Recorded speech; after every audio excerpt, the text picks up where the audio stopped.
Hello students, आज हम class 10th science का चैप्टर फर्स्ट जिसका नाम है केमिकल रिएक्शंस एंड इक्वेशन करने वाले हैं। अगर आपको नहीं पता कि मैं आपको पूरी साइंस कैसे करवाऊंगा तो डिस्क्रिप्शन में लिंक मिल जाएगा वीडियो का, उसको जाके ज़रूर देखिए कि मैं कैसे आपको A to Z syllabus cover करवाने वाला हूं। तो चलिए स्टार्ट करते हैं। सबसे पहले चैप्टर का नाम है chemical reactions and equation. Chemical reaction and equation पे आने से पहले सबसे पहले आप अपने आसपास देखते होंगे कि जितनी भी चीज़ें हैं वो कुछ ना कुछ चेंज शो करती हैं। मतलब मैं कह सकता हूँ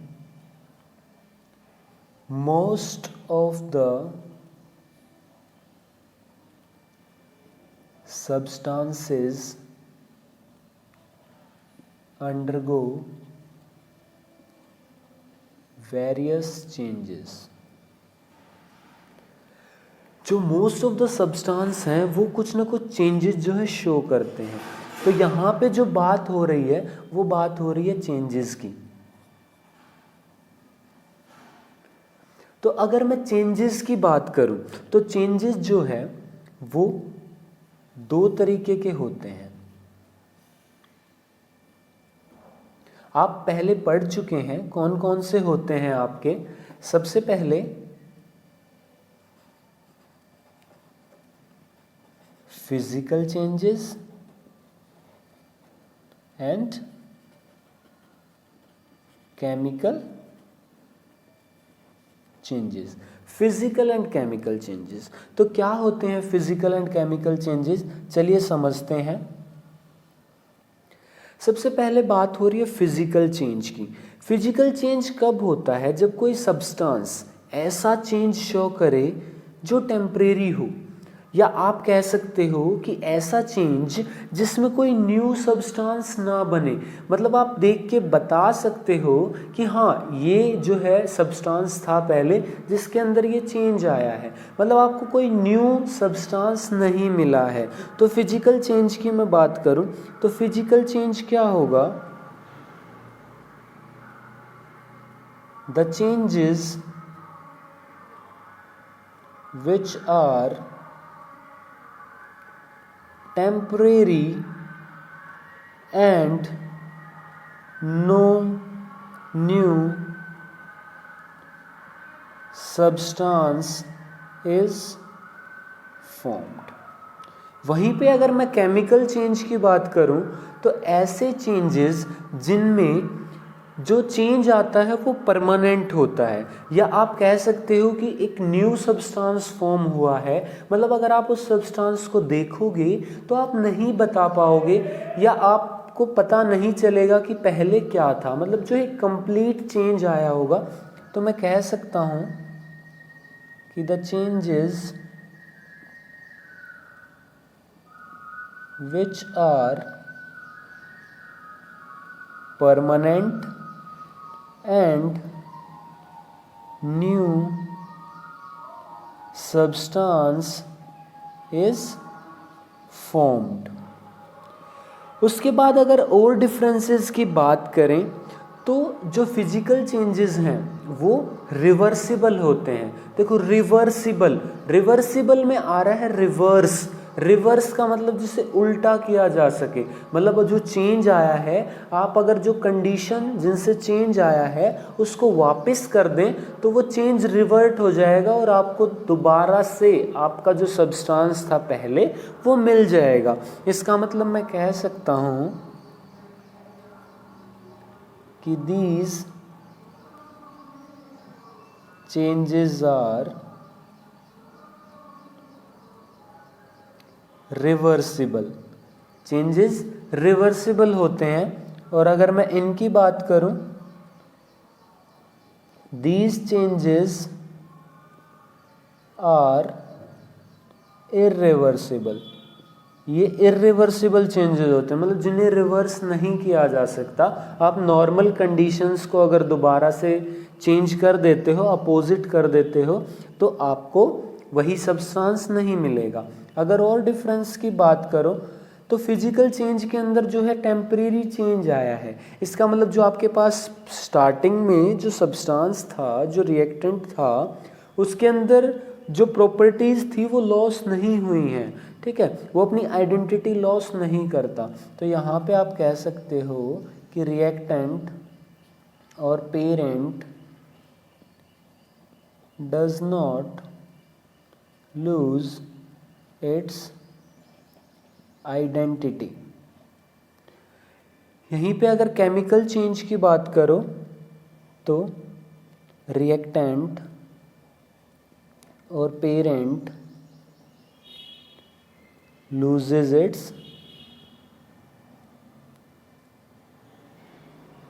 आइडेंटिटी।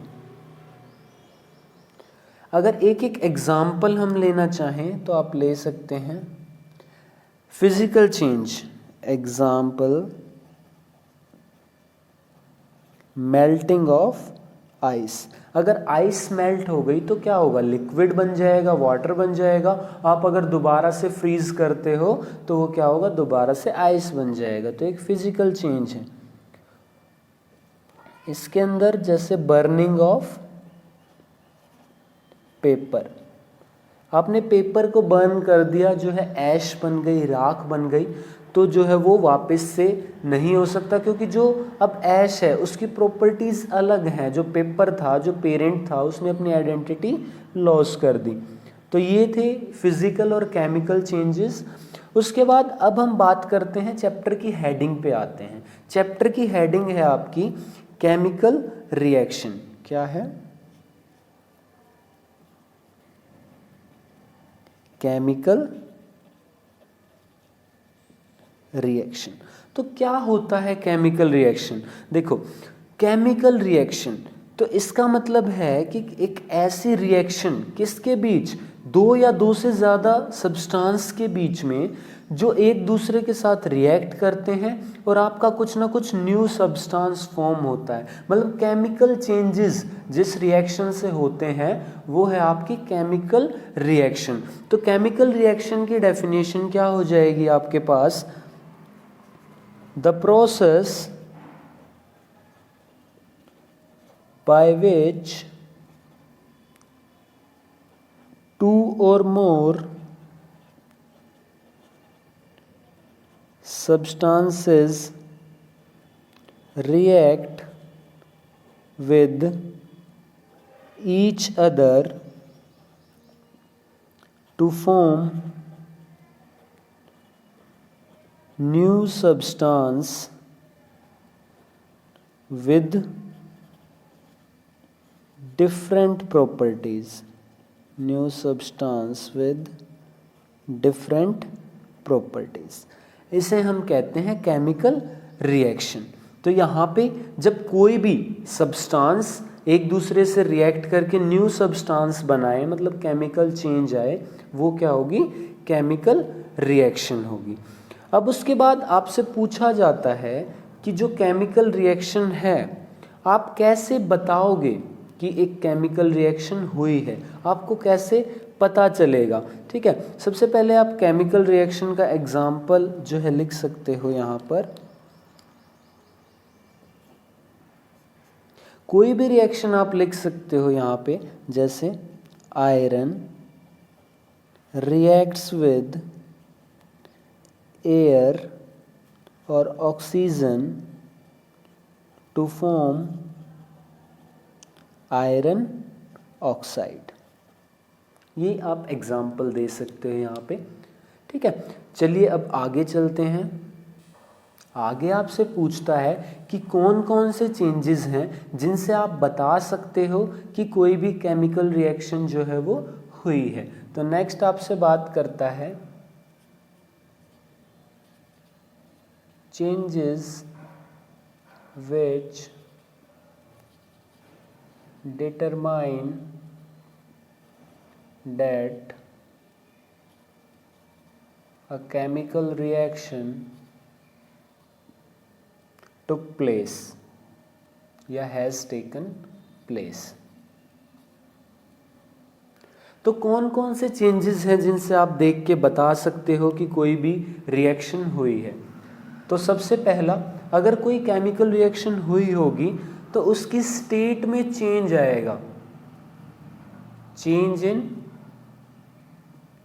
स्टेट। यहाँ पे हम जितने चेंजेस की बात करेंगे, यहाँ पे कंफ्यूजन होता है कि क्या ये चेंज आने ज़रूरी हैं। नहीं, ऐसा नहीं है, ये सारे चेंज एक साथ आने ज़रूरी नहीं है। इनमें से कोई एक या एक से ज़्यादा चेंज किसी भी रिएक्शन में आ सकता है। जैसे हो सकता है स्टेट चेंज ना हो, बाकी चेंजेस आ रहे हो। कौन कौन से हैं? सेकंड है आपका चेंज इन कलर, थर्ड है आपका evolution of a gas, fourth है आपका चेंज इन टेम्परेचर। ये आपके कुछ बेसिक चेंजेस हैं। तो इनमें से एक चेंज भी आ सकता है, एक से ज़्यादा चेंजेस भी आ सकते हैं। मान लो कोई रिएक्शन हुई है आपकी, तो गैस इवॉल्व हुई है, या आपका कलर चेंज हो गया। मान लो आपने कोई सब्सटेंस रखा हुआ था, विद टाइम उसका कलर चेंज हो गया, इसका मतलब उसमें केमिकल रिएक्शन हुई है। उसकी स्टेट चेंज हो गई, उसका टेम्परेचर चेंज हो गया, तो इसका मतलब उसके अंदर केमिकल रिएक्शन हुई है। उसके बाद नेक्स्ट चैप्टर का नाम था आपका केमिकल रिएक्शन एंड इक्वेशन। तो केमिकल रिएक्शन आपको समझ आ गया होगा क्या होता है। नेक्स्ट आपका आता है केमिकल इक्वेशन। अब इक्वेशन आपने मैथ में सुना होगा। इक्वेशन क्या होता है? Equation is representation of some condition, it's a representation of a condition. Equation जब आप बनाते हो, आपने देखा आपको कोई कंडीशन दी हुई होती है, आप उसको एल्जेब्रिकली एक्सप्रेस करते हो इक्वेशन के through, X Y A B C की टर्म्स में आप एक्सप्रेस करते हो। बट यहाँ पे बात हो रही है केमिकल इक्वेशन की। इसका मतलब जब एक केमिकल रिएक्शन को आप रिप्रेजेंट करोगे तो उसे हम क्या कहते हैं? Chemical equation. अब रिप्रेजेंट कैसे करोगे? रिप्रेजेंट करने के लिए आप यूज करोगे कुछ सिंबल्स। तो आपको पता है कि एटम्स, एलिमेंट्स और कंपाउंड्स, इनको हम रिप्रेजेंट करते हैं केमिकल फॉर्मूला या सिंबल्स से। जैसे एग्जाम्पल की मैं बात करूं तो आप कह सकते हो, जैसे हाइड्रोजन को रिप्रेजेंट किया जाता है H से, कैल्शियम को रिप्रेजेंट किया जाता है Na से। अगर आपको इसके बारे में और डिटेल चाहिए तो आप मेरी पीरियोडिक टेबल वाली वीडियो देख सकते हैं। उसके अंदर मैंने ये भी बताया है कि पीरियोडिक टेबल को कैसे पढ़ा जाता है और पीरियोडिक टेबल को याद कैसे रखना है। वहाँ पे ये भी बताया आपको, वहाँ पे ये भी बताया गया है आपको कि इनके सिंबल्स यही क्यों है। जैसे कैल्शियम का Ca क्यों है, सोडियम का Na क्यों है, पोटेशियम का K क्यों है, ये भी आपको बताया गया है, तो आप वो देख सकते हो। उसके अलावा कुछ कंपाउंड के एग्जाम्पल की बात करोगे तो जैसे सोडियम हाइड्रोक्साइड NaOH। तो इस तरीके से जब हम सिंबॉलिक रिप्रेजेंटेशन करते हैं किसी इक्वेशन का, रिएक्शन का, केमिकल रिएक्शन का, उसको रिप्रेजेंट करते हैं इक्वेशन की फॉर्म में, उसे हम कहते हैं केमिकल इक्वेशन। तो यहाँ पे डेफिनेशन क्या हो जाएगी केमिकल इक्वेशन की? The symbolic representation the symbolic representation of a chemical reaction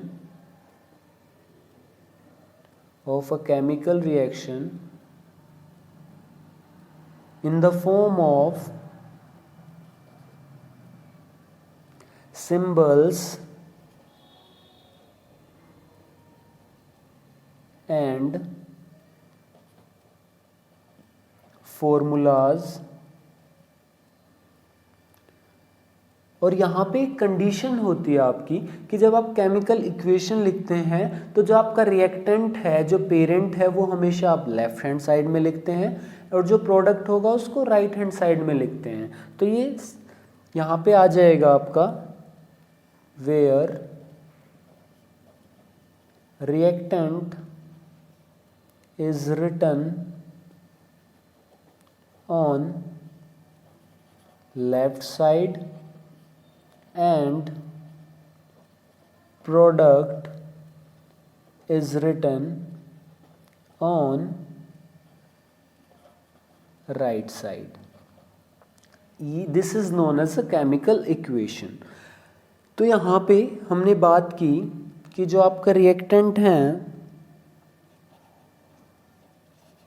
वो हमेशा लेफ्ट साइड आएंगे और एरो उसके बाद आपके प्रोडक्ट्स आएंगे।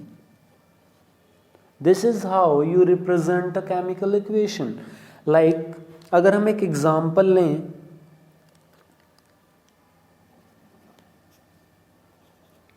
Magnesium plus oxygen gives magnesium oxide. तो आप यहाँ पे इनके जो सिंबल्स हैं वो यूज कर सकते हैं। तो मैग्नीशियम का सिंबल होता है Mg, ऑक्सीजन जो गैस है यहाँ पे तो ऑक्सीजन गैस का होता है O2, रिएक्ट करके ये देंगे magnesium oxide that is MgO। तो this is a chemical equation. यहाँ पे आपने जो रिएक्शन है मैग्नीशियम ऑक्सीजन की जो रिजल्ट कर रही है मैग्नीशियम ऑक्साइड के अंदर, उसको आपने रिप्रेजेंट किया है magnesium Mg plus O2 mean symbols का यूज करके आपने उसे रिप्रेजेंट किया है। अब यहाँ पे एक बात आ जाती है कि यहाँ पे देखो Mg 1 एटम है, यहाँ पे भी Mg का 1 एटम है, यहाँ पे ऑक्सीजन के 2 एटम है, लेकिन यहाँ पे एक ही एटम है। तो यहाँ पे जितने एटम रिएक्टेंट साइड हैं और प्रोडक्ट साइड हैं दे आर नॉट इक्वल, वो इक्वल नहीं है। ऐसी रिएक्शन को हम कहते हैं this is an unbalanced chemical reaction. ऐसे रिएक्शन को हम बोलते हैं अनबैलेंस्ड केमिकल रिएक्शन। तो अब आइए चलिए बात करते हैं कि बैलेंस्ड केमिकल रिएक्शन और अनबैलेंस्ड केमिकल रिएक्शन क्या होती हैं और हम किसी भी रिएक्शन को बैलेंस्ड कैसे करते हैं। तो नेक्स्ट है आपके पास बैलेंस्ड केमिकल रिएक्शन। बैलेंस, कोई भी चीज बैलेंस कब होती है? आप कब कहते हो कि कोई चीज बैलेंस है? जब जो आपके पास जो दो चीजें हैं जिनमें कंपेयर कर रहे हो वो इक्वल हो। जब आप जो है वेइंग स्केल लेते हो, जो तराजू देखा होगा आपने, वो बैलेंस कब होता है? जब दोनों तरफ इक्वल वेट रखते हो। तो ऐसे ही बैलेंस्ड केमिकल रिएक्शन कब होगी? जब आपका रिएक्टेंट साइड जो कि लेफ्ट हैंड साइड है और जो प्रोडक्ट साइड जो राइट हैंड साइड है, उन दोनों के अंदर जो नंबर ऑफ एटम्स हैं वो क्या हो? इक्वल हो। तो उसे हम कहेंगे बैलेंस्ड केमिकल इक्वेशन। तो यहाँ पे बात करें तो डेफिनेशन तो ये होगा when the number of atoms on product side and reactant side in a reaction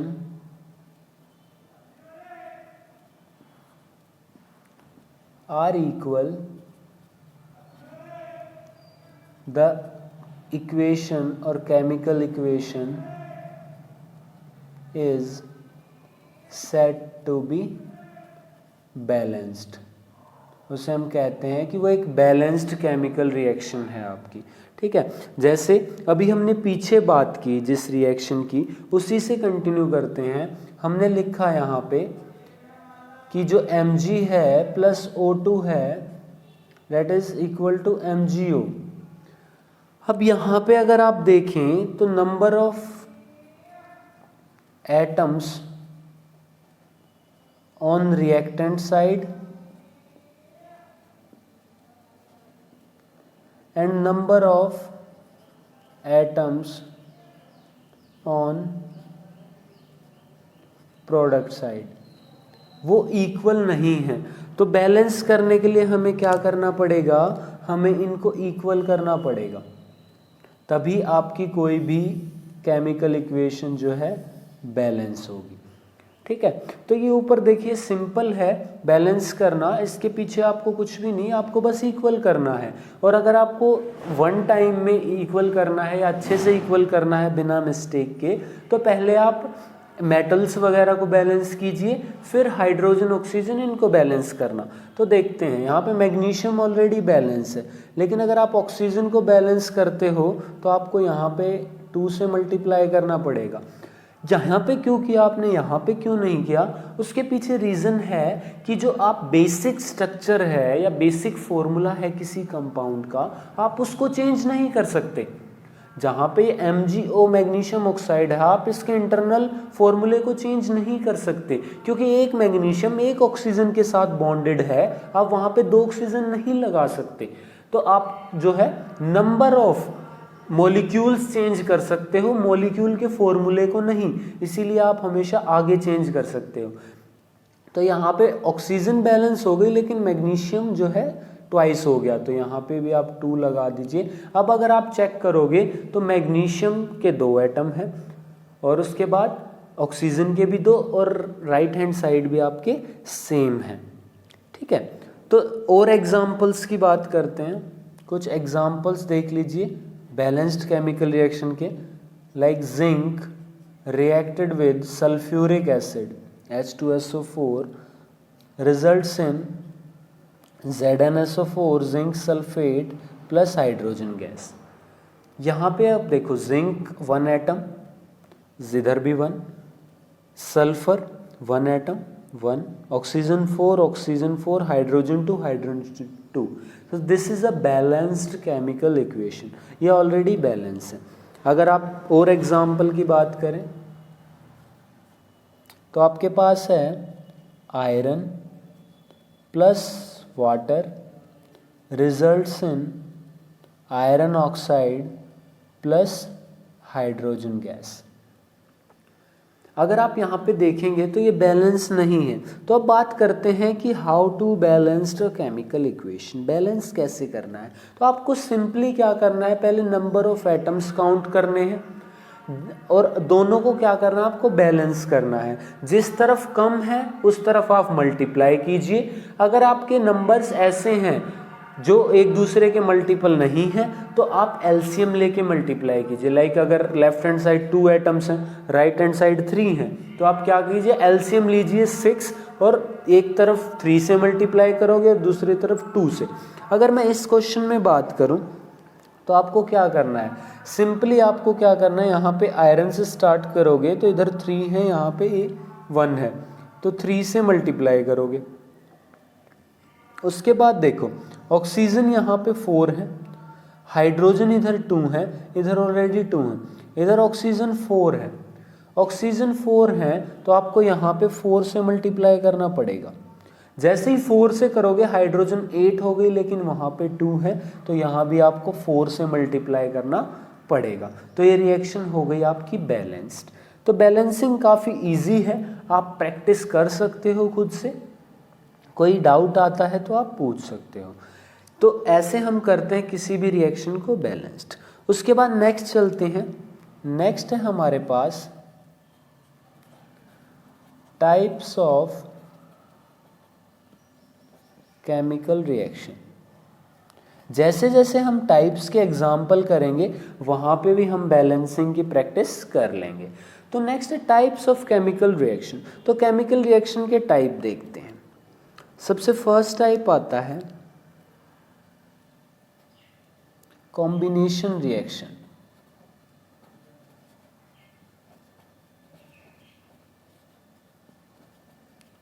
combination reaction देखिए साइंस के अंदर क्या होता है, आपको 90% टर्म्स ऐसी मिलेंगी जिनके नाम में ही जो है उनका मीनिंग हिडन होगा।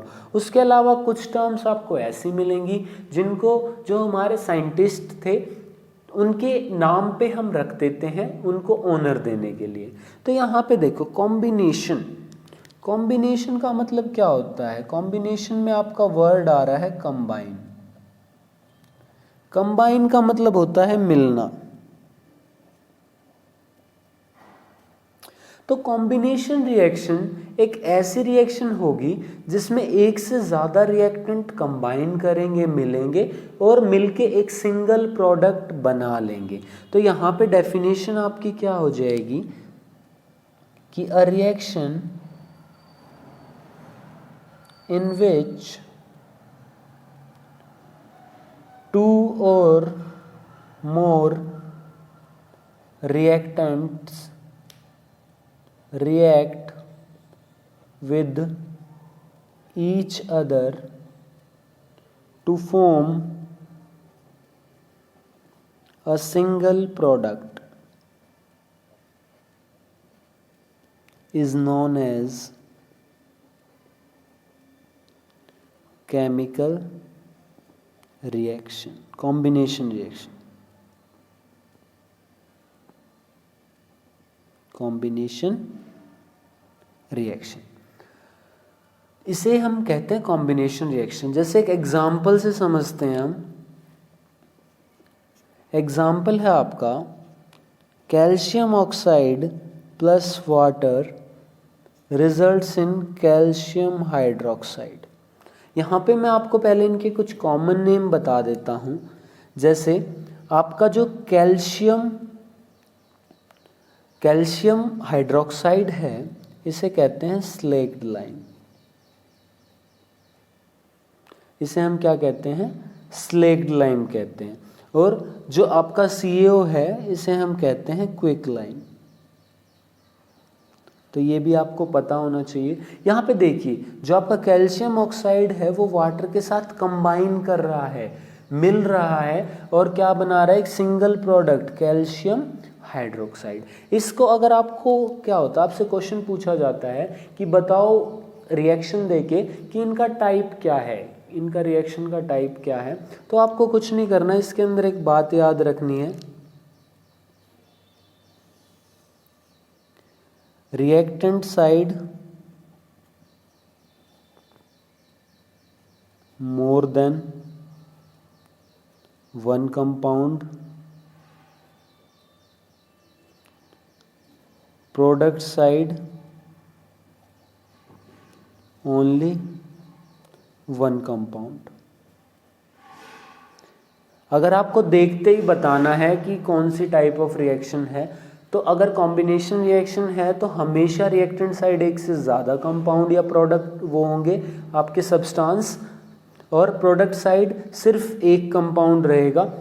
एक से ज़्यादा हो सकता है अगर वहाँ पे गैस वगैरह जो है रिलीज हो रही है। Like this reaction you can write it in the example of combination reaction, क्योंकि यहाँ पे हाइड्रोजन गैस रिलीज हो गई, सब्सटेंस जो बना है वो सिर्फ जिंक सल्फेट है।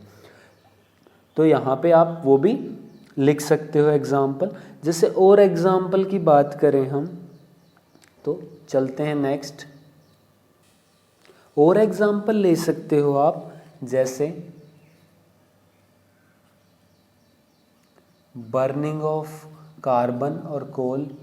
उसके अंदर कार्बन जो है वो ऑक्सीजन की प्रेजेंस में बर्न होता है, CO2 फॉर्म होता है। तो यहाँ पे भी देखिए एक से ज़्यादा रिएक्टेंट साइड है और प्रोडक्ट साइड सिर्फ एक ही है। उसके बाद नेक्स्ट एग्जांपल ले सकते हो आप, फॉर्मेशन ऑफ वाटर। वाटर कैसे बनता है आपका? Hydrogen gas plus oxygen results in H2O। अब यहाँ पे देखिए रिएक्शन क्या बैलेंस्ड है, आप खुद देखो। तो यहाँ पे देखो आपके हाइड्रोजन 2 ऑक्सीजन 2, लेकिन उधर 1 है। तो जैसे आप 2 से मल्टीप्लाई करोगे तो हाइड्रोजन भी 4 हो गए, तो आपको यहाँ भी 2 से मल्टीप्लाई करना पड़ेगा। तो आप जो है ऐसे बैलेंस्ड कर सकते हो। नेक्स्ट टाइप ऑफ रिएक्शन देखते हैं, सेकेंड डीकम्पोजिशन रिएक्शन।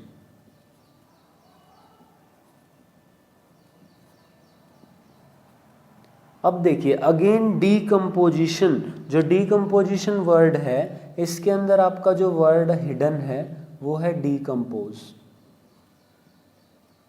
डीकम्पोज का मतलब होता है किसी का टूटना, break down.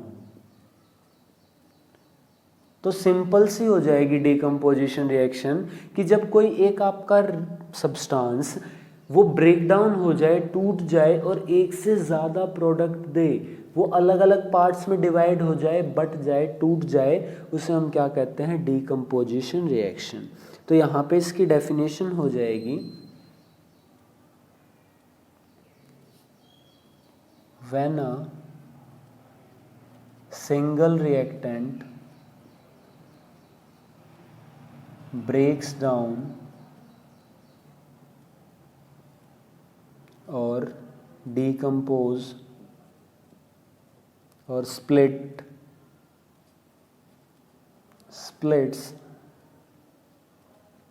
to give more than one product is known as decomposition reaction. तो इसके अगर एग्जाम्पल की बात करें हम, तो आप एग्जाम्पल देख सकते हैं, जैसे FeSO4 आयरन सल्फेट या फेरस सल्फेट, जब आप इसको हीट करते हैं तो क्या होता है? ये iron oxide plus sulphur dioxide and sulphur trioxide gas में डिवाइड हो जाता है। जब आप कोई भी रिएक्शन लिखते हैं तो अगर आपको कंप्लीट बैलेंस्ड रिएक्शन जो है वो आप नॉर्मली भी लिखते हैं, लेकिन अगर आपको कंप्लीट रिएक्शन लिखनी है तो साथ में जो है इनकी स्टेट भी लिखी जाती है, like this is solid, this is solid, this is gas, this is gas, like this. तो अगर आप देखो क्या ये रिएक्शन बैलेंस्ड है, तो यहाँ पे अगर सबसे पहले हम देखें तो आयरन इधर ट्वाइस, इधर सिंगल है, तो यहाँ 2 से मल्टीप्लाई करोगे आप, तो 2 से मल्टीप्लाई करोगे तो यहाँ पे आपका सल्फर 2, इधर भी 2, ऑक्सीजन इज 6, यहाँ पे 3 2 5 3 8 और इधर भी 8। हाँ, आपकी रिएक्शन बैलेंस्ड है। तो ये एग्जाम्पल है डीकम्पोजिशन रिएक्शन का, क्योंकि यहाँ पे एक सिंगल जो है आपका रिएक्टेंट है या पेरेंट है वो स्प्लिट हो गया, ब्रेक डाउन हो गया एक से ज़्यादा प्रोडक्ट्स के अंदर। जैसे अगर मैं और एग्जाम्पल्स की बात करूँ तो आप और एग्जाम्पल्स भी ले सकते हैं। जैसे आपके पास है, सिंपल एग्जाम्पल भी ले सकते हैं, सोडियम क्लोराइड है, उसको हीट किया तो आपके पास सोडियम और क्लोरीन गैस जो है मिल गई आपको। तो आप इसको अगर देखते हैं, बैलेंस्ड करते हैं, तो आपको यहाँ पे ट्वाइस से 2 से मल्टीप्लाई करना पड़ेगा और आपको यहाँ भी 2 से मल्टीप्लाई करना पड़ेगा, तो ये आपकी बैलेंस हो जाएगी। इसके अलावा आप और भी एग्जाम्पल ले सकते हैं, बहुत सारे एग्जाम्पल हैं जो आप ले सकते हैं, like lead nitrate PbNO2 whole thrice. जब ये ब्रेक डाउन होता है इसका तो लेड ऑक्साइड बनता है आपके पास, नाइट्रोजन डाइऑक्साइड और ऑक्सीजन गैस रिलीज होती है। ठीक है, आप इसको खुद से भी ट्राई कर सकते हैं बैलेंस करने का। चलिए मैं करवा देता हूँ। ठीक है, यहाँ पे देखिए, यहाँ पे आप अगर नाइट्रोजन देखोगे तो इधर 3 है, इधर सिंगल है। ठीक है, तो यहाँ पे अगर आप इसको बैलेंस करते हैं तो आप एक बार खुद से भी ट्राई कर सकते हैं कि इसको बैलेंस कैसे करना है। ठीक है, तो यहाँ पे आप बैलेंस कर सकते हैं, मुझे नीचे कमेंट कर देना अगर नहीं होता है आपसे तो मैं करवा दूँगा। ये आपकी प्रैक्टिस के लिए क्वेश्चन है, क्योंकि जब तक आप प्रैक्टिस नहीं करोगे तो आपको इतना अच्छे से क्लियर नहीं होगा। उसके बाद आप यहाँ पे एक बात याद रखनी है, जैसे कॉम्बिनेशन रिएक्शन में कहा था मैंने देखते ही बताने के लिए कि रिएक्टेंट साइड एक से ज़्यादा होंगे आपके सब्सटेंस, प्रोडक्ट साइड एक ही होगा। ले यहाँ पे क्या करना है आपको, जो रिएक्टेंट साइड है वो सिंगल सब्सटेंस होगा आपका, सिंगल कंपाउंड होगा। और जो प्रोडक्ट साइड है वहाँ पे मोर देन वन जो है आपका सब्सटेंस होंगे। ठीक है, तो ये आपको याद रखना है। हम जब प्रैक्टिस करेंगे तो आपको बताऊंगा कि कैसे आप देखते ही बता सकते हो कि कौन सा टाइप ऑफ रिएक्शन है। उसके बाद यहाँ पे आपको कुछ स्पेशल रिएक्शन याद रखनी है। वो क्या क्या है मैं आपको बता देता हूँ।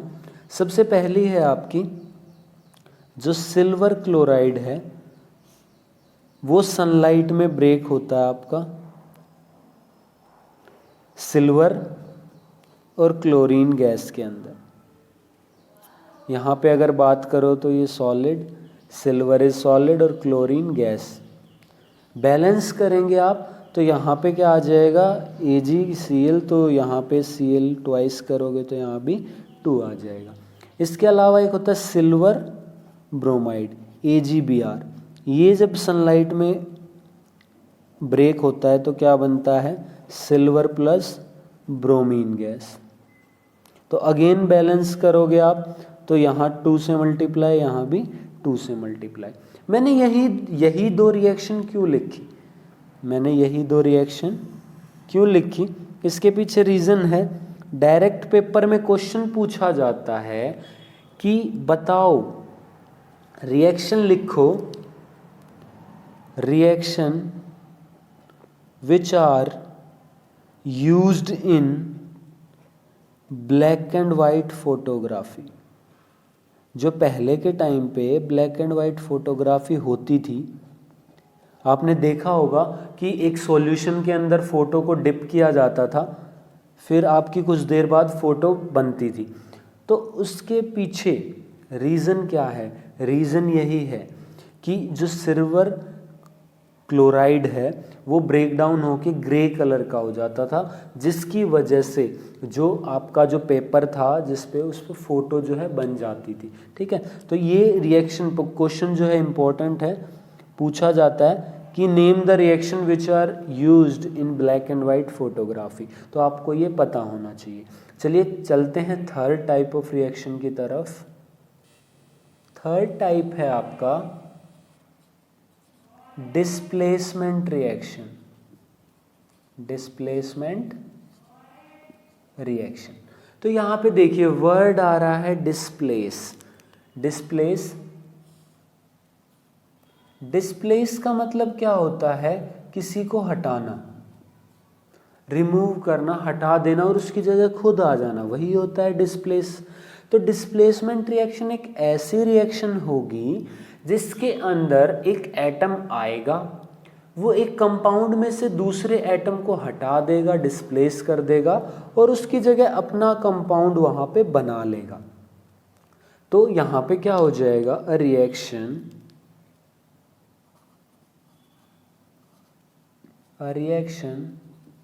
in which a more reactive element displaces a less reactive element from its compound and forms its own compound is known as displacement reaction। अब आपको पता कैसे चलेगा कि ये एलिमेंट है ये लेस रिएक्टिव है या मोर रिएक्टिव है?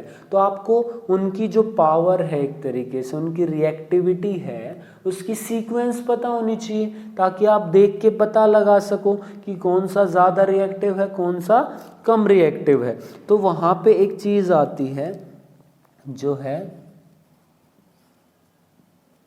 Reactivity series. रिएक्टिविटी सीरीज में ऑलरेडी आपको लर्न करवा चुका हूँ। सबसे पहली बात, मैं ये चैप्टर आपको ऑलरेडी करवा चुका हूँ, बट अभी मैंने जो है ये फॉर्मेट चेंज किया है मैं आपको ऐसे, ताकि मैं और अच्छे से आपको करवा सकूँ, क्योंकि मैंने आपको बोला है कि मैं ऐसे पढ़ाऊँगा कि यहाँ पे पढ़ने के बाद आपको कहीं भी पढ़ने की ज़रूरत नहीं पड़ेगी, किसी भी ट्यूशन की ज़रूरत नहीं पड़ेगी, आपको पूरा क्लियर हो जाएगा। तो रिएक्टिविटी सीरीज़ आपको और अच्छे से याद रखनी है तो नीचे जो है डिस्क्रिप्शन में लिंक है कि रिएक्टिविटी सीरीज़ कैसे याद रखनी है, उस वीडियो में आप देख सकते हो। यहाँ पे अगर मैं आपको थोड़ी सी रिवाइज जो है करवा देता हूँ, तो यहाँ पे क्या थी आपकी ट्रिक कि पोसो call me a cute zebra, I like her calling a sweet goat. ये आपकी ट्रिक थी जिससे मैंने आपको याद करवाया था। तो यहाँ पे ट्रिक से आप लिखोगे तो क्या था, पोसो call me a cute zebra, I like her calling sweet goat. ये आपकी ट्रिक थी, ठीक है। तो यहाँ पे क्या था, आपको सिंपली पीओ से क्या था, potassium, sodium, calcium, magnesium, aluminium. यहाँ पे आपको जो सी है, ये दोनों सी आपको ध्यान रखने पड़ेंगे। ये होता है आपका कार्बन, जेड से जिंक, आई से आयरन, एल से लेड, एच से हाइड्रोजन, सी से आपका यहाँ पे है कॉपर, एस आपका है सिल्वर और जी से है आपका गोल्ड। अगर आपको एक और ऐड करना है तो आप यहाँ पे ऐड कर सकते हैं, डेट इज योर Hg, जो कि होता है आपका मरकरी। ठीक है, तो इनके सिंबल्स भी मैं आपको लिखवा देता हूँ।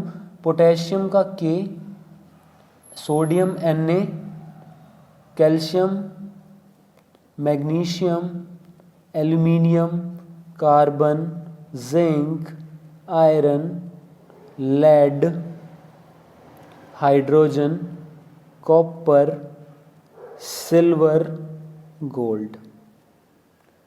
ठीक है, आपको ये भी पता होगा कि ओरम, तो इसीलिए एयू, लेटिन नेम है इनके, इसीलिए एजी, अर्जेंटम, ये आपका सिंबल इसीलिए रखे गए हैं। तो रिएक्टिविटी सीरीज में अब जो ऊपर आएगा, मतलब रिएक्टिविटी सीरीज में यहाँ पे आपकी मोर रिएक्टिविटी, जो जितना ज़्यादा ऊपर होगा वो उतना ही ज़्यादा आपका रिएक्टिव होगा।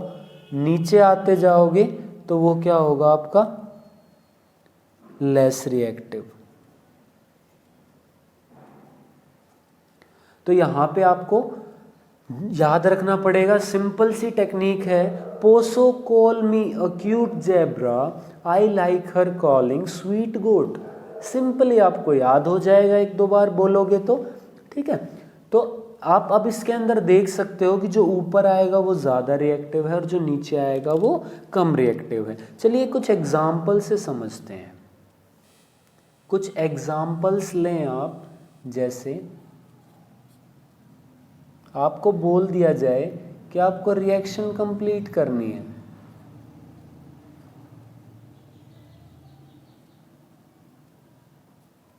सेकंड आपको बोल दिया जाए लेड प्लस CuCl2 क्या होगा, आपको बोल दिया जाए कि सोडियम प्लस MgCO3 क्या होगा, आपको बोल दिया जाए कि एल्यूमिनियम प्लस NaCl क्या होगा, आपसे ऐसे बोल दिया जाए। तो अब देखो, सबसे पहली बात, डिस्प्लेसमेंट रिएक्शन को पहचानने के लिए आपको याद क्या रखना है कि आपका जो रिएक्टेंट साइड है, रिएक्टेंट साइड में आपका होगा एक एलिमेंट और एक कंपाउंड। और जो प्रोडक्ट साइड है वहाँ पे भी आपका होगा एक एलिमेंट और एक कंपाउंड, और डिस्प्लेसमेंट रिएक्शन हुई होगी तो यहाँ जो एलिमेंट है वहाँ उसका कंपाउंड होगा, यहाँ जिसका कंपाउंड था वो एलिमेंट फॉर्म में होगा। तो आपको ये याद रखना है ताकि आप देखते ही बता सको कि कौन सा टाइप ऑफ रिएक्शन है। ये आपको लास्ट में समझ में आएगा कि मैं आपको क्यों बता रहा हूँ ये सारी बातें। तो अब देखो, सबसे पहली रिएक्शन है आयरन की कॉपर के सॉल्यूशन के साथ। तो आपको पता होना चाहिए कि आयरन ज़्यादा रिएक्टिव है या कॉपर ज़्यादा रिएक्टिव है। तो अगर आपको याद हो तो कॉपर आता है नीचे, पोसो कॉल मी अक्यूट ज़ेब्रा आई, आयरन आ गया, लाइक हर कॉलिंग, कॉलिंग वहाँ पे आता है सी से कॉपर। तो आयरन ज़्यादा रिएक्टिव है तो इजीली इसको रिप्लेस कर देगा और अपना जो है वहाँ पे वो कंपाउंड बना लेगा। तो यहाँ पे क्या हो जाएगा आपका FeSO4 और साथ में कॉपर आपका अलग हो जाएगा। नेक्स्ट बात करें तो लेड और कॉपर की रिएक्शन है, तो आई लाइक, आयरन के बाद आता है लेड, तो वो भी कॉपर से ज़्यादा रिएक्टिव है। तो यहाँ पे अगर आपका होगा तो लेड क्लोराइड बन जाएगा PbCl2 और आपका कॉपर अलग हो जाएगा। नेक्स्ट बात करें सोडियम और मैग्नीशियम, तो सोडियम आपका सेकंड नंबर पे आता है तो वो भी मैग्नीशियम से ज़्यादा रिएक्टिव है। तो ये आपका हो जाएगा sodium carbonate Na2CO3 plus Mg आपका अलग हो जाएगा। रिएक्शन बैलेंस नहीं है तो आप बैलेंस कर सकते हो इसको। कैसे? सोडियम यहाँ पे ट्वाइस आ जाएगा आपका, ठीक है, और रिएक्शन आपकी बैलेंस हो गई। नेक्स्ट एल्यूमिनियम और सोडियम की है, तो एल्यूमिनियम आपको पता है सोडियम से नीचे आता है तो कम रिएक्टिव है, तो यहाँ पे आपकी कोई भी रिएक्शन नहीं होने वाली क्योंकि ये आपका कम रिएक्टिव है। तो उसको हटाएगा कैसे? अब आप अपने बड़े भाई को क्या जो है बेड से उठा दोगे या उससे टीवी का रिमोट ले लोगे? आप उससे नहीं ले सकते क्योंकि वो आप उससे कम पावरफुल हो। तो ऐसे एल्यूमिनियम कम रिएक्टिव है, कम पावर वाला है, तो आप उसको नहीं हटा सकते। एल्यूमिनियम नहीं हटा सकता सोडियम को उसके कंपाउंड से। नेक्स्ट अगर बात करोगे fourth type of reaction, that is double displacement reaction. अब देखो डबल डिस्प्लेसमेंट, डिस्प्लेसमेंट हो रही है, हटाया जा रहा है किसी को, डिस्प्लेसमेंट हो रही है, डिस्प्लेस किया जा रहा है, हटाया जा रहा है, लेकिन डबल डिस्प्लेसमेंट। डबल डिस्प्लेसमेंट का मतलब है कि अब क्या होगा कि डिस्प्लेसमेंट दोनों साइड से होगी। मतलब अभी तक आपके पास एक एलिमेंट था जो दूसरे एलिमेंट को उसके कंपाउंड से हटा रहा था, अब क्या होगा डबल डिस्प्लेसमेंट। मतलब अब क्या होगा कि आपका भाई है, उससे आपको टीवी का रिमोट लेना है, तो आप क्या कहोगे बदले में कि भैया ये मेरा वीडियो गेम ले लो, ये खेल लो, मुझे टीवी का रिमोट दे दो। तो आप कुछ दोगे, उसके बदले आप कुछ लोगे, तो एक्सचेंज हो रहा है यहाँ पे, इसलिए डबल डिस्प्लेसमेंट। कुछ दिया जाएगा और उसके बदले कुछ लिया जाएगा, तो यहाँ पे डबल डिस्प्लेसमेंट होगा। तो डबल डिस्प्लेसमेंट क्या होगी reaction? A reaction in which two compounds react with each other and अब एक कंपाउंड जब बनता है उसके अंदर दो चीज़ें होती हैं। जैसे एक एग्जांपल से समझाता हूँ मैं आपको। पहले आपके पास है NaCl, तो इसके अंदर एक Na है एक Cl है। अगर दोनों को अलग अलग करते हो तो आपके पास आता है Na positive plus Cl minus. इसका मतलब जब एक कंपाउंड बनता है तो उसके अंदर एक पॉजिटिव साइड होती है, एक नेगेटिव साइड होती है। मतलब एक पॉजिटिव आयन होता है, एक नेगेटिव आयन। तो यहाँ पे आपका ये पॉजिटिव आयन है और ये आपका नेगेटिव आयन है। जो पॉजिटिव आयन है उसे हम बोलते हैं कैटायन और जो नेगेटिव आयन है इसे हम बोलते हैं अनायन। याद रख सकते हो, इसके लिए भी मैंने ट्रिक बनाई हुई है कि अनायन में पहले N आता है तो वो क्या होगा? नेगेटिव। इसमें बाद में आता है तो ये क्या होगा, पॉजिटिव। ठीक है, और एनोड कैथोड में अपोजिट होता है, क्योंकि एनायन आपका स्टिक करेगा, चिपक जाएगा किससे, एनोड से, और कैटायन आपका स्टिक करेगा किससे, कैथोड से। तो इसी वजह से जो एनोड है वो आपका होगा पॉजिटिव, क्योंकि नेगेटिव किससे चिपकेगा, पॉजिटिव से, और कैटायन किससे चिपकेगा, कैथोड से, तो कैथोड क्या होगा आपका, नेगेटिव होगा। ठीक है, तो इसमें आपको कंफ्यूज नहीं होना है, ये याद रखना है आपको। तो यहाँ पे हम बात कर रहे थे कि जब दो कंपाउंड रिएक्ट करेंगे तो क्या होगा कि जो कंपाउंड जो है वो अपनी नेगेटिव आयन या पॉजिटिव आयन आपस में एक्सचेंज कर लेंगे। ठीक है, आपस में डिस्प्लेस हो जाएगा। तो यहाँ पे क्या होगा, एंड द पॉजिटिव आयन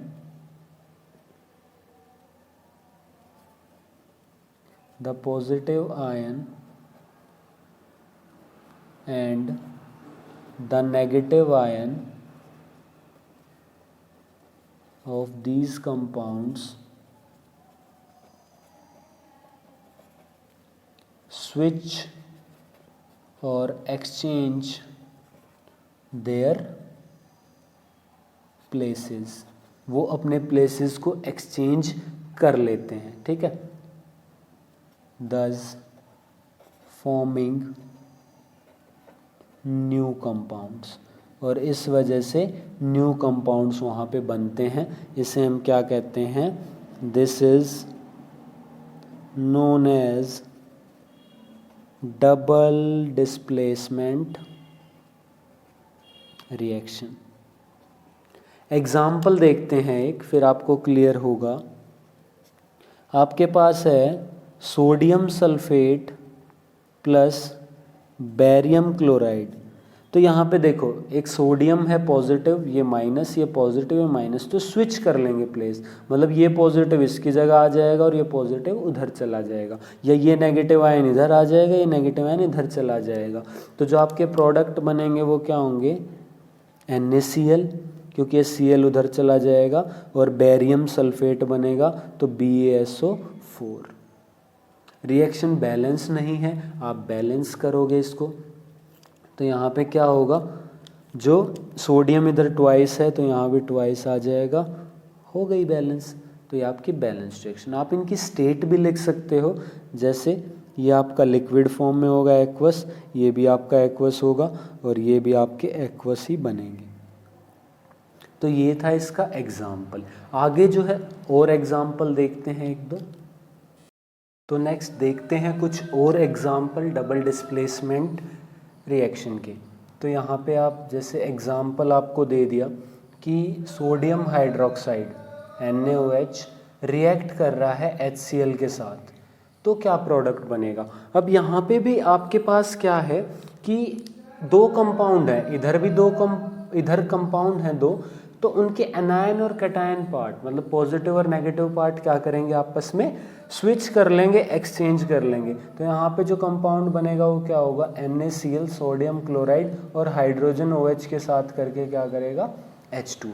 ठीक है, चलो थोड़ा सा डिटेल में बात करते हैं इस एग्जाम्पल के ऊपर, ताकि आपकी थोड़ी अंडरस्टैंडिंग बढ़े। जैसे NaOH है, NaOH आपका ब्रेक हो जाता है Na positive plus OH minus में, और जो HCl है वो भी ब्रेक हो जाता है H positive plus Cl minus के अंदर। अब क्या होता है कि ये जो H पॉजिटिव और OH माइनस है ये आपस में बॉन्ड बना लेते हैं, और इधर जो आपका Na पॉजिटिव और Cl माइनस है ये आपका बॉन्ड बना लेते हैं। तो जो कंपाउंड बनता है वो क्या बनता है, NaCl और H2।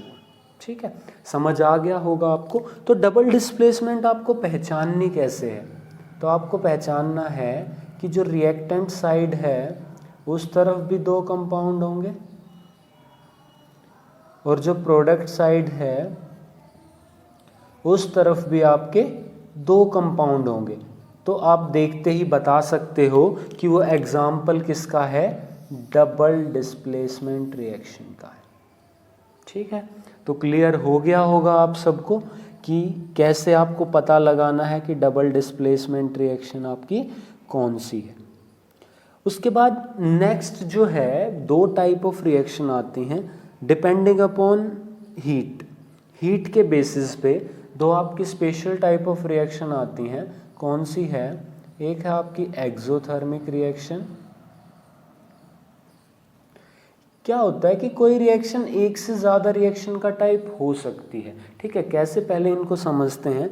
एक्सोथर्मिक रिएक्शन, तो यहाँ पे एक्सोथर्मिक का मतलब क्या है समझते हैं। जो आपका एक्सो है इसका मतलब होता है एग्जिट, जो आपका थर्मिक है इसमें वर्ड आ रहा है thermal, that is related to heat. इसका मतलब एक ऐसी रिएक्शन जिसमें हीट एग्जिट करेगी, मतलब निकलेगी, मतलब इवोल्व होगी। तो यहाँ पे सिंपल सी डेफिनेशन है आपकी कि a reaction in which heat is evolved, ठीक है। या आप कह सकते हो कि हीट निकली है, तो आपका क्या है कि ये आपके पास कोई सिस्टम है, ये आपके पास यहाँ पे रिएक्शन हो रही थी आपके पास, ये इसके आसपास सराउंडिंग है। तो जब हीट निकलेगी तो क्या होगा, सराउंडिंग क्या होगी, वार्म हो जाएगी, गर्म हो जाएगी। तो आप कह सकते हो कि जो सराउंडिंग है उसका टेम्परेचर क्या होगा, इंक्रीज हो जाएगा। तो reaction in which heat is evolved is known as exothermic reaction. तो यहाँ पे आप और पॉइंट्स लिख सकते हो, जैसे heat will be on product side, heat आपकी प्रोडक्ट साइड पे होगी। दूसरी बात क्या होगी यहाँ पे कि surrounding will become warm, surrounding का टेम्परेचर इंक्रीज होगा, ठीक है। एग्जाम्पल देखते हैं आपका एक्सोथर्मिक रिएक्शन का। आपने ग्लूकोज का ब्रेकडाउन अभी नहीं पढ़ा होगा, आप इसी क्लास के अंदर पढ़ोगे कि जो आपका ग्लूकोज है C6H12O6, तो ये जब ऑक्सीजन की प्रेजेंस में इसका ब्रेकडाउन होता है तो ये कार्बन डाइऑक्साइड, वाटर और साथ में एनर्जी जो है देता है। यहाँ पे क्या आपका ये ग्लूकोज, तो ग्लूकोज की फॉर्म में हमारे अंदर एनर्जी स्टोर होती है और जब ये ग्लूकोज टूटता है तो हमें एनर्जी मिलती है, ठीक है। बैलेंस कर सकते हो आप, 6 कार्बन तो 6 कार्बन, हाइड्रोजन 12 तो इधर 2, 6 2 ज़ा 12, उसके बाद ऑक्सीजन आपका 6 2 ज़ा 12 और 6 18, तो यहाँ पे आपको करना पड़ेगा किससे मल्टीप्लाई, 6 2 ज़ा 12, 12 और 6 18, तो 6 यहाँ पे है तो 6 2 ज़ा 12, तो ये आपकी बैलेंस्ड हो गई। तो यहाँ पे देखो जो एनर्जी रिलीज हो रही है वो रिलीज हो रही है एनर्जी, इसीलिए ये क्या है, एक एक्सोथर्मिक रिएक्शन का एग्जाम्पल है, ठीक है। क्लियर हो गया होगा आपको। नेक्स्ट जो सेकंड टाइप है वो हम देखते हैं। आप यहाँ पे और जो है एग्जाम्पल इसके लिख सकते हो, जैसे जिसमें हीट इवॉल्व होगी, तो हीट इवॉल्व का एक और एग्जाम्पल आप लिख सकते हो ताकि ये स्पेस कवर हो जाए, हम नेक्स्ट पेज पे चल पाएँ। तो और एग्जाम्पल लिख लो आप, HCl प्लस वाटर। मतलब यहाँ पे क्या हो रहा है, एसिड जो है, एक एसिड है उसको आप क्या करवा रहे हो, डाइल्यूट करवा रहे हो वाटर ऐड करके।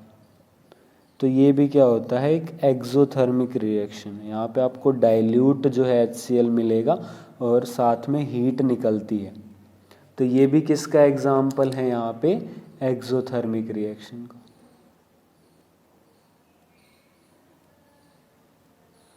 ठीक है, क्लियर हो गया होगा। अब चलते हैं, ठीक है, अब चलते हैं नेक्स्ट की तरफ। नेक्स्ट आ जाता है आपका एंडोथर्मिक रिएक्शन। जो दूसरा इसका केस है वो क्या है, एंडोथर्मिक रिएक्शन।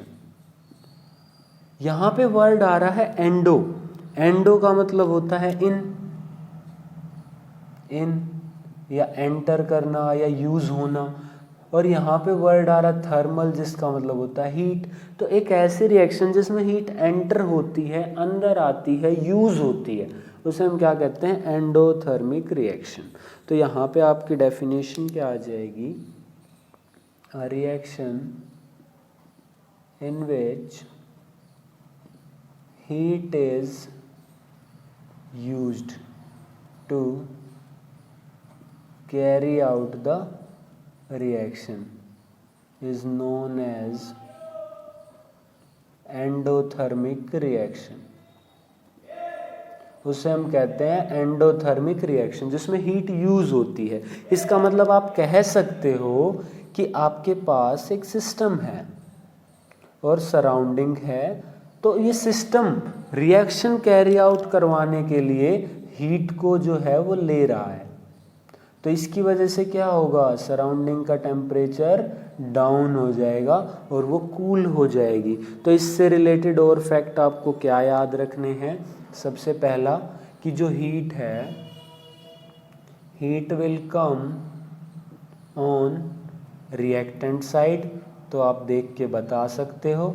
और दूसरा इफेक्ट आपको देखने को मिलेगा कि surrounding will become cool, surrounding cool हो जाएगी आपकी, और जो मतलब टेम्परेचर है वो क्या होगा, डिक्रीज करेगा। ठीक है, वो क्या होगी, एंडोथर्मिक रिएक्शन होगी। इसके आपने अभी तक बहुत सारे एग्जाम्पल ऑलरेडी लिख लिए हैं, जैसे आपका AgCl का ब्रेकडाउन हो रहा था सनलाइट की प्रेजेंस में, तो यहाँ पे ये क्या है, एनर्जी दे रहे हो आप, तब ये Ag+Cl2 में ब्रेक कर रहा था, ये बैलेंस्ड हो गई। ठीक है, उसके बाद यहाँ पे आप और डीकम्पोजिशन रिएक्शन के मोस्ट ऑफ द एग्जाम्पल आपको मिलेंगे जिसमें हीट यूज़ होगी, हीट यूज़ करके डीकम्पोज आप करोगे। उसके अलावा जैसे अभी जो आपने रिएक्शन लिखी, अगर आप उसका रिवर्स लिखते हो, उसका रिवर्स क्या है, photosynthesis reaction, photosynthesis reaction. Photosynthesis reaction के अंदर क्या है कि जो प्लांट है वो कार्बन डाइऑक्साइड, वाटर और सनलाइट का यूज़ करके क्या बनाते हैं, ग्लूकोज बनाते हैं, ग्लूकोज और ऑक्सीजन। ठीक है, बैलेंस कर सकते हो आप। एक तरीके से वो रिएक्शन क्या हो गई, अपोजिट हो गई, उल्टी हो गई। तो यहाँ पे जो एनर्जी है वो यूज़ हो रही है ग्लूकोज बनाने में। तो this is an example of endothermic reaction, यहाँ पे एनर्जी आपकी यूज़ हो रही है वो। ठीक है, नेक्स्ट चलते हैं भाई, इम्पोर्टेंट आपकी रिएक्शन है, फिफ्थ कह सकते हो, ये दो एडिशनल थी एक तरीके से, तो फिफ्थ है आपके पास, फिफ्थ आ जाता है रेडॉक्स रिएक्शन। रेडॉक्स रिएक्शन की मैं बात करूं तो रेडॉक्स वर्ड अपने आप में ही दो वर्ड से मिलके बना है, RE that is for reduction, RED, और OX जिसका मतलब है ऑक्सीडेशन। तो रिडक्शन प्लस ऑक्सीडेशन मतलब एक ऐसी रिएक्शन जिसमें रिडक्शन भी होता है, ऑक्सीडेशन भी होता है। ठीक है, सिंपली मैं इसकी डेफिनेशन लिखूं फिर हम बात करते हैं रिडक्शन ऑक्सीडेशन होते क्या है एक्चुअल में। तो यहाँ पे reaction in which reduction and oxidation reaction occur simultaneously या फिर at same time, ठीक है, is known as redox reaction। तो अब बात करते हैं कि रिडक्शन ऑक्सीडेशन है क्या। तो रिडक्शन ऑक्सीडेशन आपका सिंपली होता है रिडक्शन और होता है ऑक्सीडेशन। देखो ऑक्सीडेशन से आप याद रख सकते हो, ऑक्सीडेशन में आ रहा है वर्ड ऑक्सी, मतलब ऑक्सीजन। तो एक ऐसी reaction in which oxygen is added, ठीक है। और रिडक्शन के अंदर क्या होगा, इन विच हाइड्रोजन इज एडिड।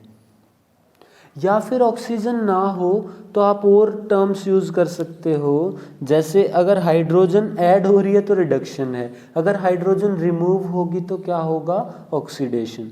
तो यहाँ पे कह सकते हो आप रिमूवल ऑफ हाइड्रोजन, या इसके अंदर कह सकते हो रिमूवल ऑफ ऑक्सीजन।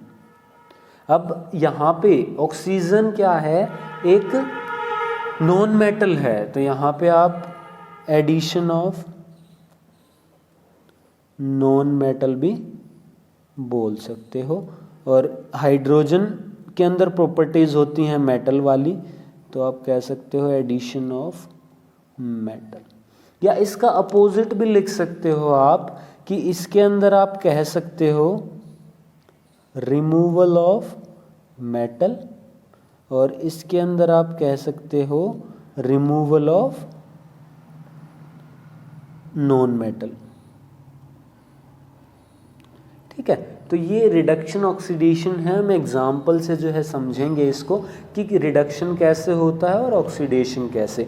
अगर आपको रिडक्शन ऑक्सीडेशन का दूसरा कंसेप्ट समझना है, जिसके अंदर हम बात करेंगे ऑक्सीडेशन नंबर से, जो थोड़ा सा हाई लेवल का है, 11th क्लास के अंदर आता है, फिर भी आपको समझना है तो उसका लिंक भी नीचे डिस्क्रिप्शन में है। मैं ऑलरेडी कवर करवा चुका हूँ आपको कि ऑक्सीडेशन नंबर से कैसे आप बता सकते हैं कि ऑक्सीडेशन हुआ है या रिडक्शन, वो वाला कंसेप्ट भी आप सीख सकते हैं।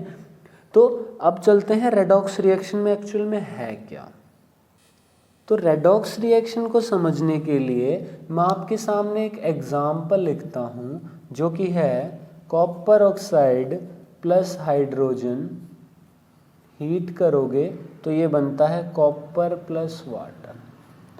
अब देखो आपको यहाँ पे दो चीज़ें दिखेंगी कि कॉपर ऑक्साइड से ऑक्सीजन हट के सिर्फ कॉपर रह गया और हाइड्रोजन में ऑक्सीजन ऐड होके वाटर बन गया। तो देखो यहाँ पे कॉपर में से ऑक्सीजन का क्या हुआ है, रिमूवल ऑफ ऑक्सीजन, ठीक है। तो रिमूवल ऑफ ऑक्सीजन क्या होता है, रिडक्शन, अभी आपको बताया था। वाटर बना है हाइड्रोजन में ऑक्सीजन ऐड होके, मतलब हाइड्रोजन के अंदर ऑक्सीजन ऐड हुई है, एडिशन ऑफ ऑक्सीजन। तो ऑक्सीजन का ऐड होना क्या है आपका, ऑक्सीडेशन रिएक्शन। अब ये दोनों रिएक्शन एक साथ हो रही हैं, एक ही रिएक्शन के अंदर हो रही हैं, और ये दोनों मिलके आपकी क्या बनाती हैं, रेडॉक्स रिएक्शन। और सीधी सी बात ये है, अगर किसी का रिडक्शन हुआ होगा तो उससे जो ऑक्सीजन हटी हो, किसी में अटैच भी होगी, तो उसका ऑक्सीडेशन होगा। तो इसीलिए दोनों रिएक्शन एक साथ ही एग्जिस्ट करती हैं कि एक कंपाउंड का ऑक्सीडेशन हो रहा है तो दूसरे का रिडक्शन। तो रेडॉक्स रिएक्शन एक साथ एग्जिस्ट करती हैं। अब यहीं पे मैं आपको एक और कंसेप्ट समझाता हूँ, जो कि है ऑक्सीडाइजिंग एजेंट क्या होता है और रिड्यूसिंग एजेंट क्या होता है। तो भाई जो आपका ऑक्सीडाइजिंग एजेंट है, इसको समझने के लिए समझो। देखो जैसे आपने सुने होंगे बहुत सारे एजेंट, जैसे LIC का एजेंट। अब LIC का एजेंट क्या करता है, पॉलिसी आपने ली, दिलवाई किसने, LIC के एजेंट ने, तो पॉलिसी आपको मिली, दिलवाई किसने, एजेंट ने। तो ऑक्सीडाइजिंग एजेंट एक ऐसा एजेंट जो ऑक्सीडाइज करवाएगा, किसी को ऑक्सीडेशन करवाएगा। अब अगर ये देखो, ये कोई सब्सटेंस है S, इसका हो रहा है ऑक्सीडेशन, ठीक है। तो इसको ऑक्सीडेशन होने के लिए, इसका ऑक्सीडेशन करवाने के लिए किसी ने इसको ऑक्सीजन दी होगी। तो ऑक्सीजन देगा कौन, ऑक्सीडाइजिंग एजेंट। तो ऑक्सीडाइजिंग एजेंट से तो ऑक्सीजन चली गई ना, तो यहाँ से जब ऑक्सीजन चली गई तो इसका तो क्या हुआ है, रिडक्शन। तो इसका मतलब एक ऐसा सब्सटेंस जो दूसरे को तो ऑक्सीडाइज करवा दे लेकिन खुद क्या हो जाए, रिड्यूस हो जाए, तो उसको हम क्या कहेंगे, ऑक्सीडाइजिंग एजेंट। तो यहाँ पे हो जाएगा a substance which reduces itself and oxidizes other substance, तो उसे हम कहेंगे ऑक्सीडाइजिंग एजेंट कहेंगे। ठीक है, ऐसे रिड्यूसिंग एजेंट, तो भैया यहाँ पे मान लो कि S का हुआ है रिडक्शन। रिडक्शन कब होगा, जब या तो इसको हाइड्रोजन मिलेगी या इससे कोई ऑक्सीजन रिमूव कर ले। ऐसे ही ऊपर हाइड्रोजन रिमूव भी हो सकती थी, तो जिसने रिमूव करवाई है ऑक्सीजन उसके पास तो ऑक्सीजन चली गई, या जिसने हाइड्रोजन दी है उसके पास से तो हाइड्रोजन चली गई, तो उसका क्या होगा, रिड्यूसिंग एजेंट का ऑक्सीडेशन। तो जिसका खुद ऑक्सीडेशन हो जाए और दूसरे को रिड्यूस कर दे, इसका मतलब क्या है यहाँ पे कि एक ऐसा substance, a substance which oxidizes itself and reduces other substance, उसे हम क्या कहेंगे, रिड्यूसिंग एजेंट। तो ऊपर जो आपको रिएक्शन दी है ऐसे ही आपको रिएक्शन देगा और आपसे कहेगा कि भैया बताओ किसका जो है ऑक्सीडेशन हुआ है और किसका रिडक्शन हुआ है, कौन ऑक्सीडाइजिंग एजेंट है, कौन रिड्यूसिंग एजेंट है। तो चलिए सब पे बात करते हैं। तो सबसे पहला पॉइंट पूछेगा कि ऑक्सीडेशन किसका हुआ है, दूसरा पूछेगा रिडक्शन किसका हुआ है, तीसरा पूछेगा ऑक्सीडाइजिंग एजेंट कौन है, और चौथा आपसे बात करेगा कि रिड्यूसिंग एजेंट कौन है।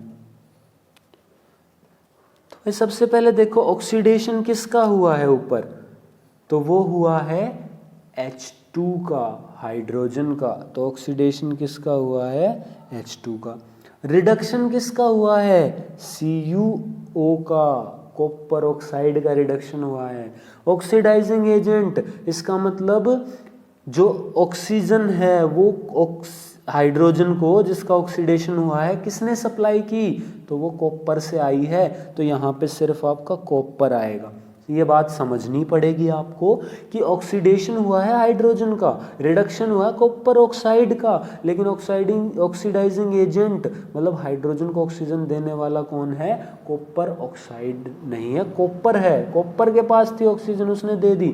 ऐसे रिड्यूसिंग एजेंट, तो रिड्यूसिंग एजेंट कौन है, किसने ऑक्सीजन ली है, हाइड्रोजन ने। तो आपको ऐसे आंसर इसका करना पड़ेगा।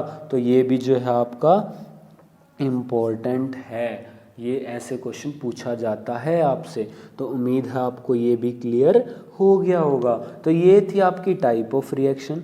अब आगे चलते हैं नेक्स्ट टॉपिक पे। नेक्स्ट टॉपिक है आपका कोरोजन। अब कोरोजन जो है बहुत सारे बच्चे कंफ्यूज रहते हैं, वो कहते हैं कि जो आयरन के ऊपर जंग लगता है, लोहे के ऊपर जो जंग लगता है वो कोरोजन है। हाँ माना वो कोरोजन है, लेकिन सिर्फ वही कोरोजन नहीं है। तो कोरोजन है क्या, कोरोजन है मोस्टली मेटल्स का होता है। तो डेफिनेशन हम मेटल्स के रिस्पेक्ट में ही लेते हैं कि जब मेटल्स क्या हो जाए, जब मेटल्स डिजायरेबल फॉर्म से अनडिजायरेबल फॉर्म में कन्वर्ट हो जाए, मतलब जब मेटल्स ऐसे कंपाउंड बना लें जो हमारे काम के नहीं हैं, ठीक है, या फिर eating away of a metal, metal जब ईट अवे हो जाता है, कोरोड हो जाता है, उसे हम क्या कहते हैं, कोरोजन कहते हैं। ठीक है, तो यहाँ पे कोरोजन की अगर डेफिनेशन लिखोगे तो क्या हो जाएगी, the eating away of a metal, या फिर कह सकते हो कि the slow conversion of a metal into undesirable form due to, अब करवाएगा कौन, एक्शन ऑफ वाटर या मॉइस्चर भी कह सकते हो आप, एयर, एसिड एक्सेट्रा, जो चीज़ें उसकी सराउंडिंग में प्रेजेंट हैं, present in its surrounding is known as corrosion, उसे हम क्या कहते हैं, कोरोजन कहते हैं। ठीक है, तो यहाँ पे आप कह सकते हो the eating away of a metal by action of water, moisture, air, acid present in its surrounding is known as corrosion. ठीक है, अब कोरोजन को थोड़ा और जो है हम क्लियर करते हैं कि कैसे, मैं कह रहा हूँ कि सिर्फ आयरन का जो है कोरोजन नहीं होता है।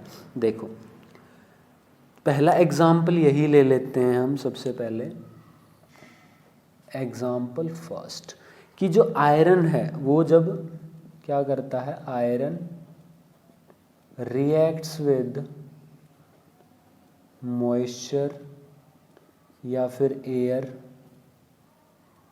To form a brown flaky layer known as rust, जो कि होता है एक तरीके से आयरन ऑक्साइड। तो यहाँ पे जो ये प्रोसेस है इसको हम बोलते हैं रस्टिंग। हाँ, रस्टिंग सिर्फ आयरन का कोरोजन होता है, स्पेशल केस नाम दिया हुआ है कि रस्टिंग ऑफ, मतलब corrosion of iron is known as rusting. लेकिन सिर्फ यही नहीं, ये कलर कैसा होता है, ब्राउन कलर का होता है, यहाँ पे ये थोड़ा सा ब्राउन। तो इसके अलावा भी आपके बहुत जो है एग्जाम्पल डेली लाइफ में आप देखते भी हो, लेकिन आपने इतना ध्यान नहीं दिया होगा।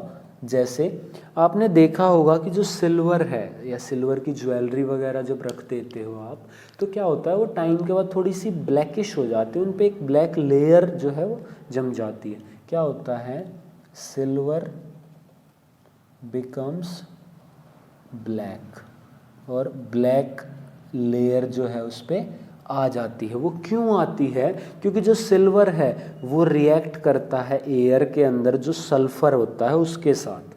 जो सिल्वर है वो आपका रिएक्ट करता है सल्फर के साथ जो एयर के अंदर है।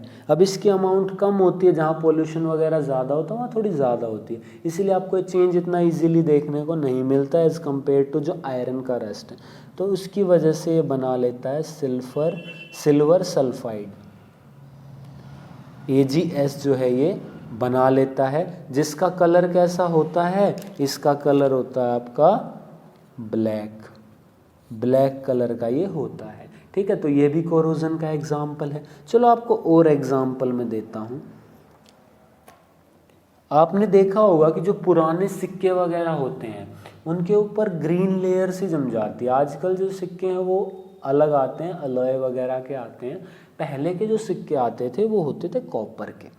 तो कॉपर के ऊपर जो कॉपर है बिकम्स ग्रीन, वो ग्रीन कलर का हो जाता था, उस पर एक ग्रीन लेयर आ जाती थी, स्पेशली कॉइन्स वगैरह के ऊपर, या फिर वायर वगैरह देखे होंगे कॉपर के जब काफ़ी टाइम तक रखे रहते हैं, तो यहाँ पे जो कॉपर है वो ग्रीन कलर का हो जाता है। उसके पीछे रीज़न क्या है कि जो कॉपर है वो एयर के अंदर जो कार्बन डाइऑक्साइड है उसके साथ रिएक्ट करता है, और जो कॉपर कार्बोनेट बनाता है, कॉपर कार्बोनेट मतलब CuCO3 कॉपर कार्बोनेट बनाता है। ठीक है, अब कॉपर कार्बोनेट जो है ये बनाता है, ठीक है, कॉपर कार्बोनेट बनाता है, ये किस कलर का होता है, ये होता है ग्रीन कलर का। ठीक है, तो ये भी किसका एग्जाम्पल है, कोरोजन का। तो कोरोजन आई थिंक आपको कवर हो गया होगा, अच्छे से समझ आ गया होगा। बाकी इसके जो मेजर्स हैं, प्रिवेंटिव मेजर्स वगैरह हैं, वो आप इसी क्लास में पढ़ोगे, जो कि chapter number third metal non metal के अंदर है आपका, ठीक है। उसके अंदर आप पढ़ोगे कि पेंट सप्लाई करके, गैल्वेनाइजेशन करके, टिन प्लेटिंग करके, क्रोमियम प्लेटिंग करके, अलॉइंग करके, ग्रीसिंग करके, ये सब मेथड्स आप यूज़ करते हो जो हम थर्ड चैप्टर में बिल्कुल अच्छे से पढ़ने वाले हैं। तो अब चलते हैं लास्ट टॉपिक जो है इस चैप्टर का, जिसका नाम है रेंसिडिटी। लास्ट टॉपिक आ जाता है हमारा इस चैप्टर का, जो कि है रेंसिडिटी। अब रेंसिडिटी क्या है? रेंसिडिटी है, आपने देखा होगा, आप कई बार क्या होता है, आपने कोई बाहर से आप कोई पैक्ड फूड लेके आए, मान लो चिप्स लेके आए, नमकीन लेके आए, आपने क्या हुआ आधी खा ली और आपने सोचा बाकी की मैं बाद में खा लूँगा, तो आप उसे रख देते हो।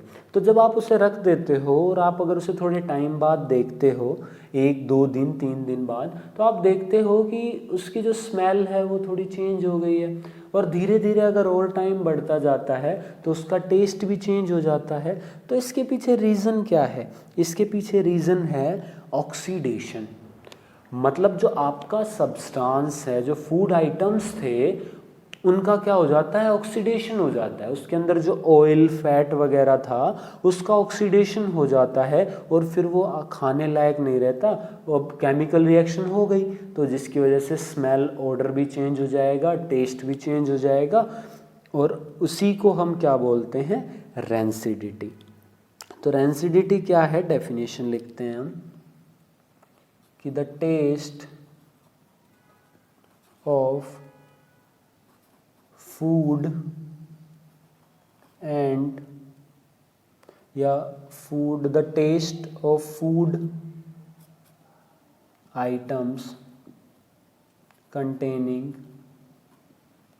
यहाँ पे आप ऑर्डर भी ऐड कर सकते हो, the taste and order of food items containing fat and oil. Fat and oil जो कंटेन करते हैं, ठीक है, वो चेंज हो जाता है। Containing fat and oil changes when they are exposed to air or moisture for long time, ठीक है। तो जब हम इनको एक्सपोज करते हैं एयर की तरफ, एयर के अंदर, तो इससे क्या होता है, इनका टेस्ट और ऑर्डर चेंज हो जाता है, ठीक है। जो भी बताया मैंने कि उसके पीछे रीज़न क्या है, ऑक्सीडेशन है, ठीक है। तो क्यों होता है ये, बिकॉज फूड आइटम्स, मतलब जो उसके अंदर फैट एंड ऑयल था, अंडरगोज ऑक्सीडेशन, वो उस मॉइस्चर एयर की वजह से उसका क्या हो जाता है, ऑक्सीडेशन हो जाता है, जिसकी वजह से it becomes, due to this it becomes unfit for eating या कंजम्पशन, ठीक है। तो अब हम करते क्या हैं, मतलब जो इसको बचाने के लिए, तो कुछ मेजर्स हैं जो हम यूज़ कर सकते हैं, प्रिवेंटिव मेजर्स हैं जो हम यूज़ कर सकते हैं।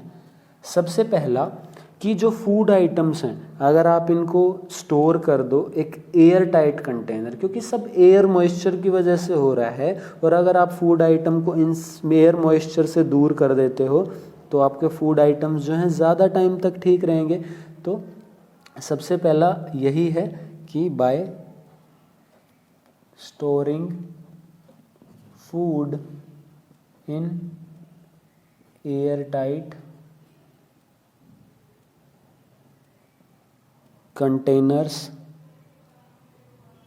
ठीक है, एयर टाइट कंटेनर्स में रख के। दूसरा जो मेथड यूज़ किया जाता है, जैसे आपने चिप्स वगैरह का पैकेट देखा होगा, उसके अंदर क्या होता है कि जो एयर होती है उसको रिमूव करके क्या करते हैं, उसके अंदर नाइट्रोजन फिल की जाती है, मतलब chips and other packed items are